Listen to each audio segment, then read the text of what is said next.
Hey guys, I'm kicking off my brand new YouTube channel with my thoughts and a couple of theories about the first episode of Star Trek Lower Decks Second Contact.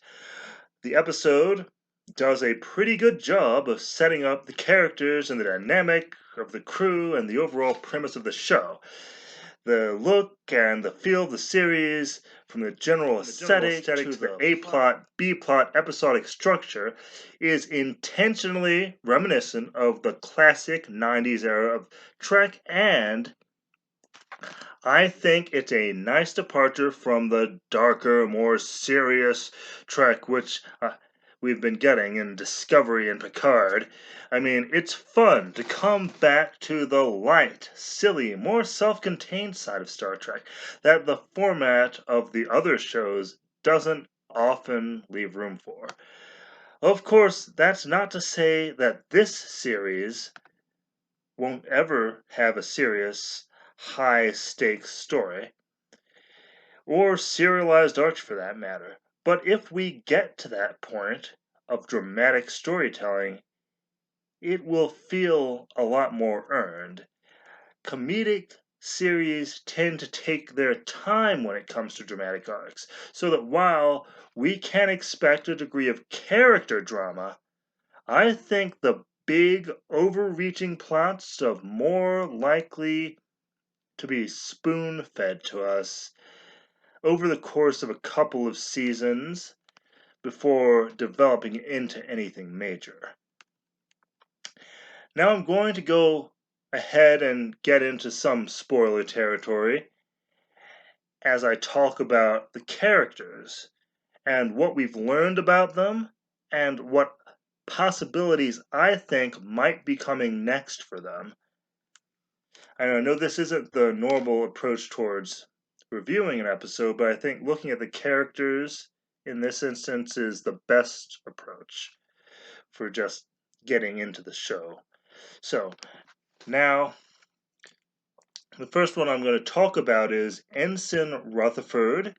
And Rutherford is pretty cheerful and happy go lucky, and he's struggling with the recent cybernetic enhancements and is trying to live a normal life, which I think is an interesting character approach.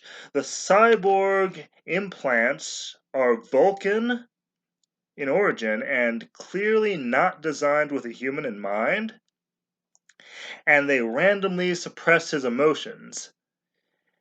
And it's, as a running gag, pretty funny, and I think it's going to be kept as a kind of funny character trait that's going to pop up now and then throughout the series. However, on the more serious side, all of the signs point to his enhancements being the result of some kind of emergency procedure.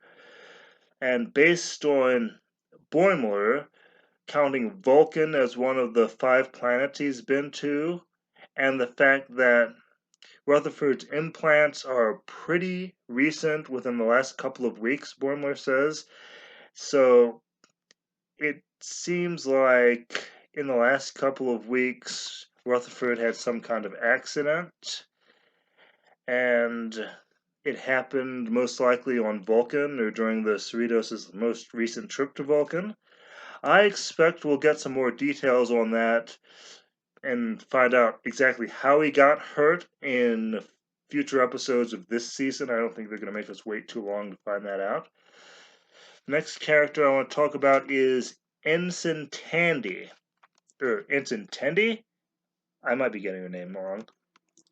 But she's pretty jazzed to be on the ship. She's your optimistic, fresh out of the academy character who is still very much excited about her first assignment and isn't going to let anything bring her down. What's most interesting about this character is that she's an Orion female. And what's interesting about that, you might have to check back and remember a certain episode of Enterprise. And I know not everyone wants to remember Enterprise, but if you go back, you'll find that Orion females possess certain super potent pheromones. And if this plays a role in the show, it could lead to some comedic situations. So I'm looking forward to possibly seeing a return of that aspect of the Orion species. And next person is Ensign Barnes. I know she's not really a main character. She's Rutherford's date during the episode. And while we don't know much about her yet, other than that her dad was a cyborg and that she works on the deflector dish, we do know from some of the clips that she does come back. What I find really neat about this character is that she is a Trill. But what we don't know about her is whether or not she's joined. And either way, if she's joined or if she's not joined, it leads to some interesting places for story.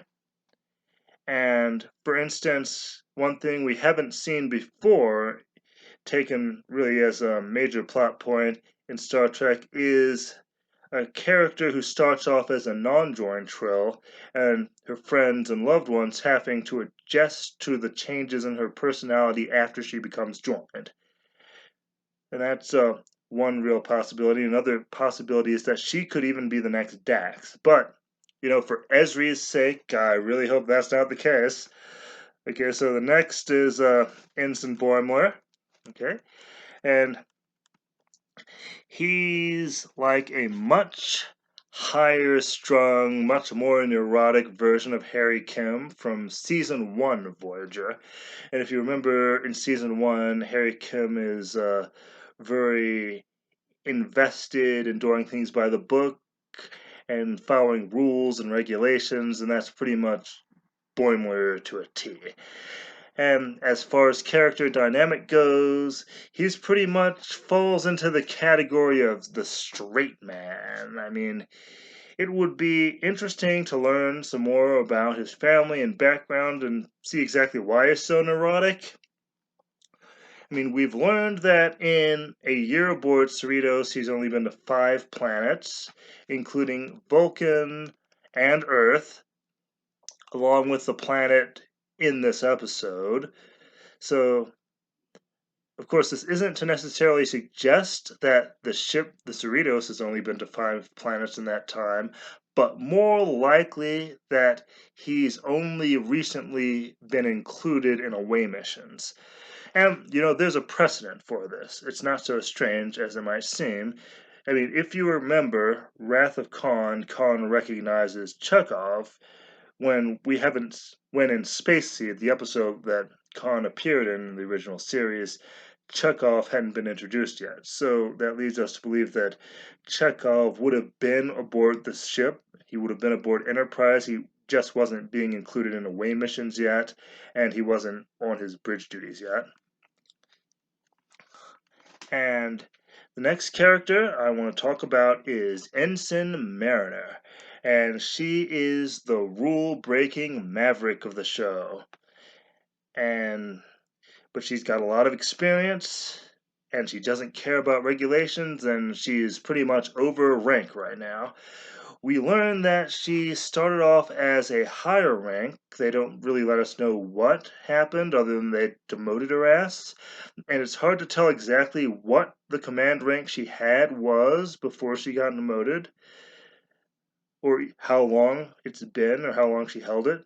We don't really know how long she's been in Starfleet, but considering that she's served on 5 ships, we can assume it's been at least a few years.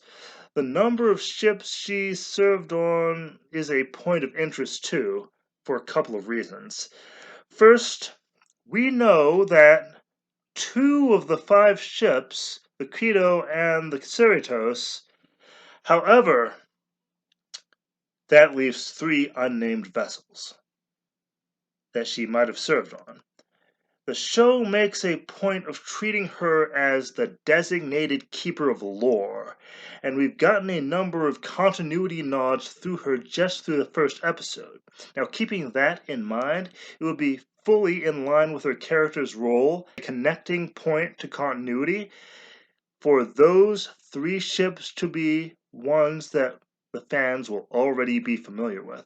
In fact, it wouldn't even be much of a stretch to speculate that one of those ships could even be the Enterprise E.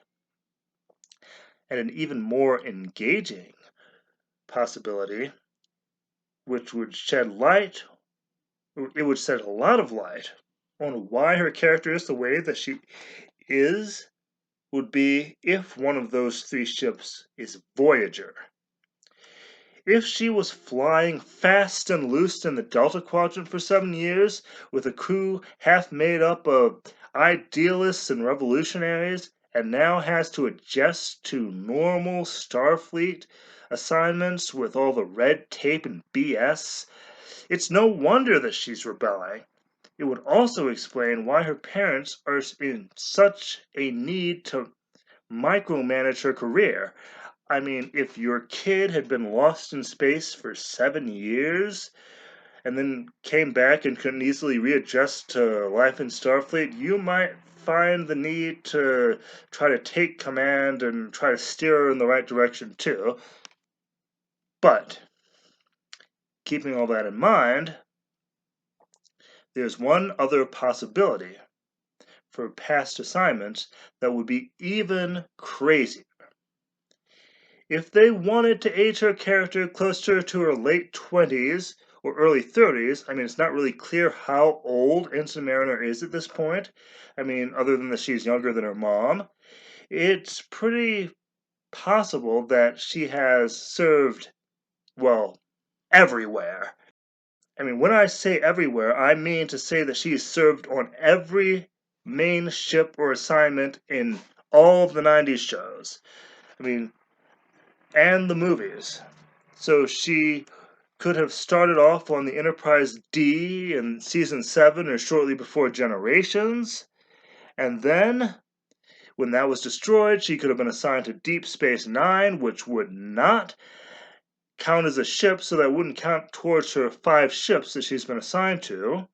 And then after that, she could have been transferred or taken an assignment aboard Voyager, and then gotten lost in space for 7 years. And then when she came back, she could have gone back to Captain Picard on the Enterprise E, and just before Nemesis, and it would be, I know, totally wacky for any other show.